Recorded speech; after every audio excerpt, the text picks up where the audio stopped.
राष्ट्रवादीचे नेते अजित पवार यांच्यावर अतिशय खालच्या भाषेत टिप्पणी केल्यानंतर दुग्धविकास मंत्री महादेव जानकर आता पुण्यामध्ये येत आहेत.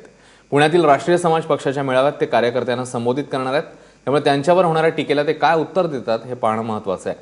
दरम्यान अजित पवारांवरील टीकेनंतर राष्ट्रवादी काँग्रेस थेट राज्यपालांचं दार ठोठावणार आहे.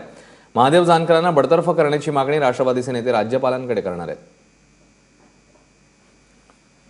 अधिक माहिती घेऊया. आपले प्रतिनिधी मंदार गोंजारी थेट पुण्यामधून आपल्या सोबत आहेत. मंदार, नेमका किती वाजता होतोय हा मेळावा आणि महादेव जानकर पुण्यामध्ये पोहोचले आहेत का? ते आज मौन सोडणार का?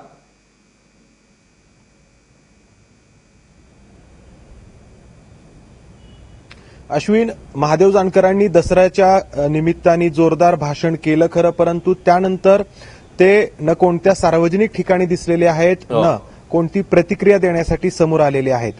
त्यामुळे आज महादेव जानकर त्यांचा जो राष्ट्रीय समाज पक्ष आहे या समाज पक्षाच्या कार्यक्रमाला येणार का, त्यांच्या कार्यकर्त्यांना संबोधित करणार का, याबाबत ही शंका व्यक्त केली जाते.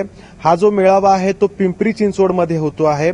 12:30 वाजताची ही वेळ आहे. पिंपरी चिंचवड सगळ्यांना माहिती आहे राष्ट्रवादी काँग्रेसची एक हाती सत्ता असलेला परिसर आहे आणि राष्ट्रवादीचा बालेकिल्ला म्हणून ओळखला जातो. दसऱ्याच्या दिवशी महादेव जानकरांनी भाषण केल्यानंतर पुणे आणि परिसरामध्ये काही हिंसक घटना पाहायला मिळालेल्या होत्या. दसऱ्याच्या संध्याकाळीच सिंहगड रस्त्यावरती रासपच्या कार्यकर्त्याला मारहाण करण्यात आली होती. त्यानंतर बारामती परिसरामध्ये दगडफेक झाली. काल देखील काही हिंसक घटना घडल्या. रासपच्या कार्यकर्त्यांकडून बारामती हॉस्टेलमध्ये पवारांच्या फोटोवरती शाई फेकण्याचा प्रयत्न झाला.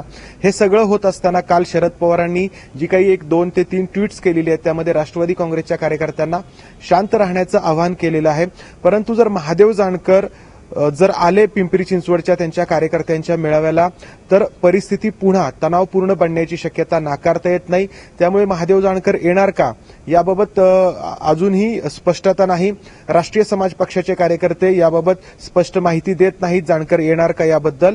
दुसऱ्या बाजूला पोलिसांनी मात्र खबरदारीचा उपाय म्हणून राष्ट्रवादी काँग्रेसचे जे पिंपरी चिंचवडचे कार्यकर्ते आहेत, शहराचे जे अध्यक्ष आहेत, त्यांना खबरदारीचा उपाय म्हणून आधीच नोटीस बजावलेली आहे.